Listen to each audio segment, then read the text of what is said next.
Hello investors, my name is Dushyant and welcome to our channel Astro Realty Insights।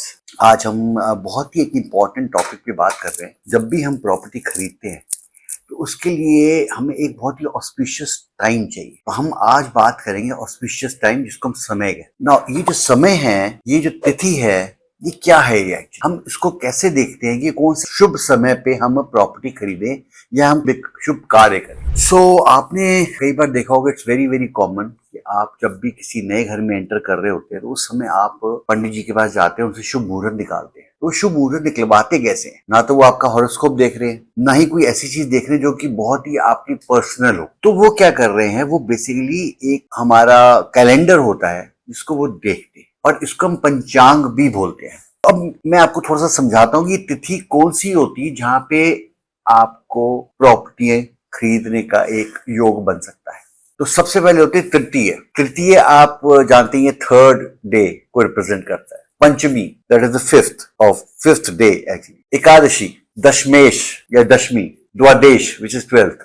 So these are some of the dates जहां पे आप property खरीदते हैं तो बहुत शुभ माना जाता है। अब आपको ये भी ध्यान रखना है कि इसमें होता क्या है। मैं ना एक काम करता हूँ, साथ में एक चार्ट आपको दे रहा हूँ, आप इसको स्क्रीनशॉट ले सकते हैं इसके अंदर, जहां पे आपको समझ में आएगा जो मैंने बोला है वो लिखा हुआ है वहां पे। अगर हम तृतीय थर्ड ल्यूनर डे की बात करते हैं तो this is good for stability and financial growth.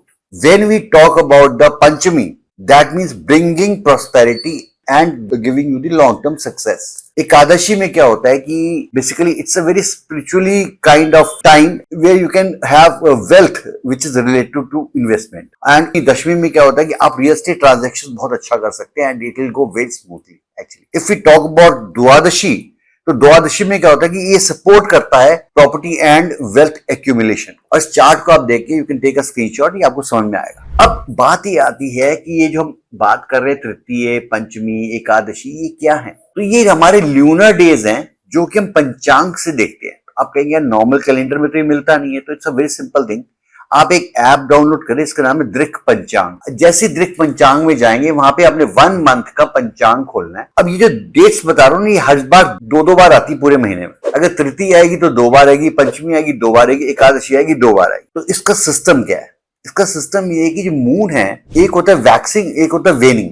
इसमें क्या होता है कि मून फर्स्ट से लेके 15 के आसपास जो है, इसको शुक्ल पक्ष बोलते हैं, जब ये मून चढ़ रहा होता है। इसके बाद जो अगले 15 दिन होते हैं उसको हम कृष्ण पक्ष बोलते हैं, जब मून के ऊपर जो है अमावस्या की तरफ चलना शुरू हो जाता है, वो ढल रहा होता है उस समय बेसिकली। सो ये दोनों टाइम पे जो तृतीय, ये 2 बार आते हैं, पहले 15 दिन में और दूसरे 15 दिन। तो this is how we are going to check from the Drik Panchang कि ये डेट्स कौन सी है। सो अब आपको थोड़ा सा एक चीज का और ध्यान रखना है, इसके अंदर आपने कौन से दिन ऐसे जिसमें आपने बाइंग करनी नहीं है। पहली बात, जब भी अमावस्या का टाइम हो, जिसको न्यू मून कहते हैं, या चतुर्दशी हो which is the 14th of the lunar date, and Ashtami हो विच इज द 8th तिथि। तो इन 3 कंडीशंस में आपने प्रॉपर्टी को बाय नहीं करना है। So I'm sure I'm very clear on the तिथिस which I've told you, and इसके जो नीचे मैंने आपको एक चार्ट भी दिखा दिया so that you can have a detailed things। दृक पंचांग आप खोल के देख सकते हैं, वहां पे आपको पता चल जाएगा कि कैसे आप तिथियों को देखते हैं। So I'm sure this video will help you a lot।